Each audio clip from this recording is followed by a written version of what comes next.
అలాంటిది అందరూ నిన్ను శివంగి అని గొప్పగా పిలుచుకునే నువ్వు తోక ముడిచి పారిపోయావని తెలిస్తే అది నీకెలా ఉంటుందో కానీ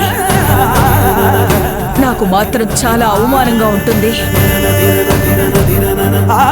అసలు నువ్విలా మాట్లాడడానికి, మానసికంగా కృంగిపోవడానికి కారణం నీ మీద నీకున్న నమ్మకం నువ్వే కోల్పోతున్నావని అర్థం.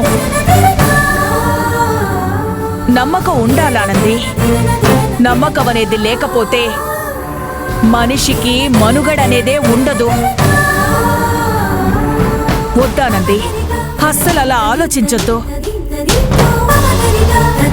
నీకు జరిగిన అన్యాయం మామూలు అన్యాయం కాదు. ఆ అన్యాయం మీద నువ్వు చెయ్యాలనుకున్న పోరాటం మధ్యలోనే ఆపేస్తే అలాంటి దుర్మార్గులు రోజుకొకళ్ళు పుట్టుకొస్తారు. నీ మీద జరిగిన ఆ దారుణం ఇంకో ఆడపిల్ల మీద జరగకూడదు. అలా జరగాలంటే నువ్వు వెనకడుగు వేయకూడదు. నీ దీక్ష, నీ పట్టుదల అస్సలు వదలకూడదు. లక్ష్యం మీద గురిపెట్టు. ఆ వెధవెవడో కనిపెట్టు. వాణ్ణి అందరి ముందు నిలబెట్టు. దానికి ముందు నీలో మార్పు రావాలి. నీ కట్టు బొట్టులోనే కాదు, నీ మాటలో, నీ చేతల్లో, నీ నడకలో, నీ ఆలోచనల్లో, వాట్ నాట్ అన్నిటిలో మార్పు రావాలి. ఆ మార్పుకి రేపే ముహూర్తం కావాలి. రేపటి ఉదయం నీ జీవితంలో కొత్త వెలుగులు తీసుకురావాలి. నీ మీద రాళ్లు వేస్తున్న అందరికీ కనువిప్పు కలగాలి. ఆలోచించు, బాగా ఆలోచించు. రాత్రంతా ఆలోచించు.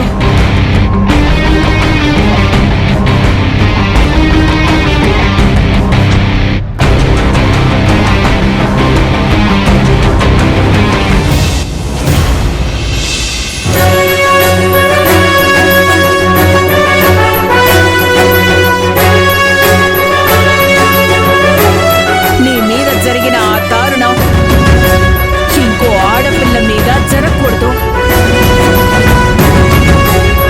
అలా జరగాలంటే నువ్వు వెనకడుగు వేయకూడదు.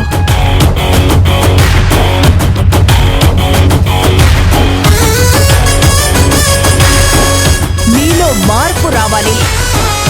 నీ కట్టు బొట్టులోనే కాదు, నీ మాటలో, నీ చేతల్లో, నీ నడకలో, నీ ఆలోచనల్లో, వాట్ నాట్ అన్నిటిలో మార్పు రావాలి. సయ్యన్నది